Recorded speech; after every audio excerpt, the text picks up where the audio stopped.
भाषा है किसानों की, हिंदी भाषा है जवानों की। मातृभूमि की भाषा हिंदी, भाषा यही विद्वानों की। प्रेम सुधा बरसाने वाली हिंदी भाषा को सादर नमन। विचारों के आदान प्रदान का कितना सुंदर और सशक्त माध्यम होती है भाषा, और शब्दों के बिना भाषा की कल्पना करना मुश्किल है।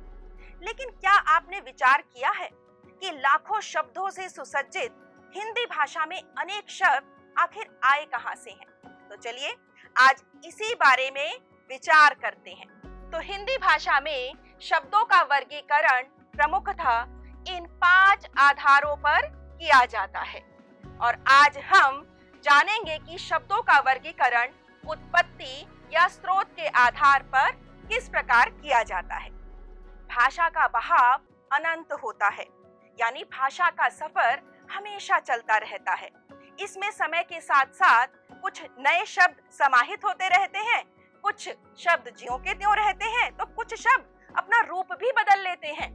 हिंदी भाषा ने भी अनेक भाषाओं और बोलियों से शब्दों को ग्रहण किया है, जिन्हें हम इन 4 शीर्षकों के अंतर्गत समझते हैं: तत्सम, तद्भव, देशज और विदेशज शब्द। तो चलिए एक एक करके इनके बारे में हम विस्तार से जानते हैं। सबसे पहले है तत्सम और तद्भव शब्द। दोनों का जो संबंध है वो है संस्कृत से। तत्सम शब्द, जरा इसकी संधि विच्छेद देखते हैं। तत् जमा सम, इसका मतलब यह हुआ उसके समान, संस्कृत के समान। यानी संस्कृत भाषा के मूल शब्द जो हिंदी भाषा में ज्यों के त्यों उपयोग किए जाते हैं, वही तो तत्सम शब्द कहलाते हैं। जैसे निद्रा, नृत्य, ज्येष्ठ, आम्र, नदी आदि शब्द बहुत सारे शब्द हैं। अब बात करते हैं तद्भव शब्दों की। आपको यह जानकर बहुत खुशी होगी कि हिंदी भाषा विश्व में सर्वाधिक बोली जाने वाली 3 भाषाओं में से एक है। वैदिक संस्कृत से विकसित हमारी हिंदी भाषा अनेक मोड़ पार कर चुकी है। इसका मतलब यह हुआ कि समय के साथ साथ इसमें कई बदलाव हुए हैं, यानी कई शब्दों ने अपना रूप बदला है। तो जिन शब्दों ने अपना रूप बदला है वही तो है तद्भव शब्द। इसका मतलब यह हुआ संस्कृत के जो शब्द परिवर्तित होकर, यानी अपना रूप बदलकर हिंदी शब्दावली में प्रयुक्त होने लगे हैं। जैसे मोर, कोयल, सपूत आदि शब्द, बहुत सारे शब्द हैं। तो अब आपने समझा कि तत्सम और तद्भव दोनों शब्दों का संबंध संस्कृत से है। अच्छा, एक बात आपके दिमाग में जरूर आ रही होगी कि मोर शब्द ने कैसे अपना रूप बदला है।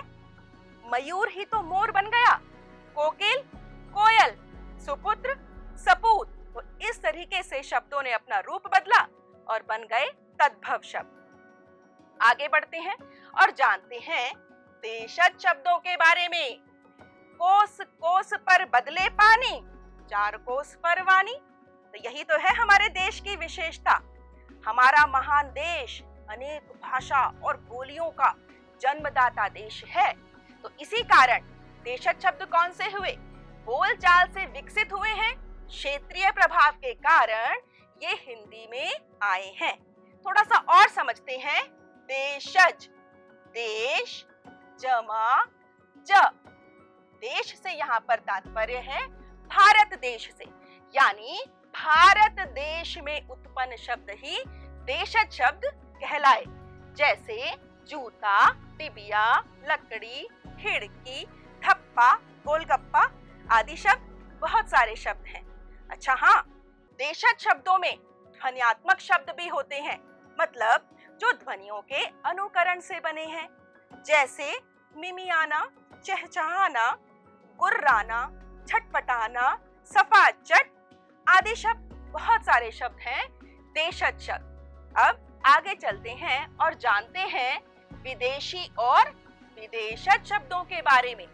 तो भारत में समय समय पर अनेक जातियां आईं, जो अपने साथ अपनी अपनी भाषाएं लाईं।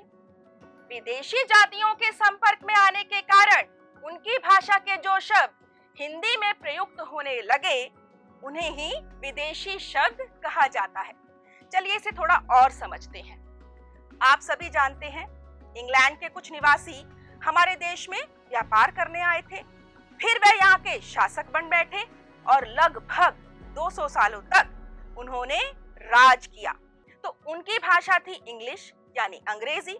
तो उनकी भाषा के शब्दों को भी हिंदी ने ग्रहण कर लिया, जैसे कॉलेज, क्रिकेट, मिनट, सर्कस आदि शब्द। तो भारत में अन्य देशों से भी निवासी आए, अपनी भाषा लाए और हिंदी ने उन भाषाओं के शब्दों को भी ग्रहण कर लिया, जैसे अरबी शब्द मुहावरा, आजाद, कानून, फारसी शब्द आदमी, आसमान, गुब्बारा, बहुत सारे शब्द हैं। पुर्तगाली शब्द कमरा, गमला, कनस्तर, ये भी बहुत सारे हैं। तुर्की शब्द तोप, लाश, कैंची आदि। पढ़िए आप पूरी सूची को, आपको पता चलेगा कि हम बोलचाल में बहुत सारे अन्य देशों से आई भाषाओं के शब्द भी इस्तेमाल करते हैं। इसी प्रकार अन्य शब्द हैं फ्रांसीसी शब्द, जापानी शब्द, चीनी शब्द, रूसी शब्द, डच शब्द। तो इसका मतलब यह हुआ कि हमारी हिंदी बहुत ही समृद्ध भाषा है। यह हमेशा नए का स्वागत करती है और स्वीकार करती है, यानी हमारी हिंदी भाषा आधुनिक बोध से युक्त भाषा है। तो फिर देर किस बात की, करते हैं एक गतिविधि और सुनते हैं एक लघु कथा। एक बार की बात है, कॉलेज में एक सेमिनार में 200 लोगों ने हिस्सा लिया। वहां पर जो शिक्षक थे, उन्होंने वहां बैठे हर आदमी को एक गुब्बारा दिया और उस पर अपना नाम लिखने को कहा। वहां बैठे सभी लोगों ने गुब्बारे पर अपना अपना नाम लिख दिया। शिक्षक ने उन गुब्बारों को लिया और एक कमरे में रख दिया। फिर शिक्षक ने सभी लोगों को कहा, आप लोग उस कमरे में जाएं और 5 मिनट के अंदर अपने नाम का गुब्बारा लेकर आएं। सभी लोग झटपट एक दूसरे को धक्का देते हुए अपने नाम का गुब्बारा ढूंढने लगे। खचाखच भरे कमरे में किसी का जूता निकला, किसी का अंगोछा गिरा। सभी अनाड़ी उत्साह से इनाम की आशा में काम कर रहे थे।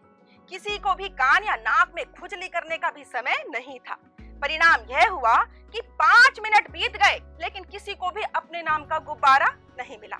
उसके बाद शिक्षक ने क्या किया, उन्हें कहा, आप सब बाहर आइए और दोबारा से अंदर जाएं। इस बार जो भी गुब्बारा मिले उसे उठा लीजिए और जिसके नाम का है उसे दे दीजिए। इस तरह करने से पता है क्या हुआ, 5 मिनट से भी कम समय में सबके पास अपने नाम का गुब्बारा आ गया। तो आपने देखा कि लाल रंग से कुछ शब्दों को लिखा गया है। यहाँ पर हमने केवल 20 शब्दों को रेखांकित किया है। तो आइए देखते हैं कि उत्पत्ति के आधार पर ये शब्द कहाँ से आए हैं। तो देखते हैं अपनी तालिका। तो जो तत्सम शब्द हैं वह हैं शिक्षक, नाम, उत्साह, समय, परिणाम। इसके बाद है तद्भव शब्द अनाड़ी, काम, कान, नाक, सब। इसके बाद है देशज शब्द झटपट, धक्का, जूता, अंगोछा, खचाखच। और इसके बाद आते हैं विदेशी शब्द कॉलेज, सेमिनार, आदमी, गुब्बारा, कमरे। विदेशी शब्द कैसे हैं? क्योंकि कॉलेज और सेमिनार तो अंग्रेजी भाषा से आए, आदमी और गुब्बारा फारसी भाषा से आए, और जो कमरे शब्द है वह है पुर्तगाली भाषा से। तो यह सब कहलाए विदेशी शब्द। तो अब है आपकी बारी, आपका अभ्यास कार्य। आप सभी इन सभी प्रश्नों के उत्तर लिखिए और अपनी समझ के आधार को मजबूती प्रदान कीजिए।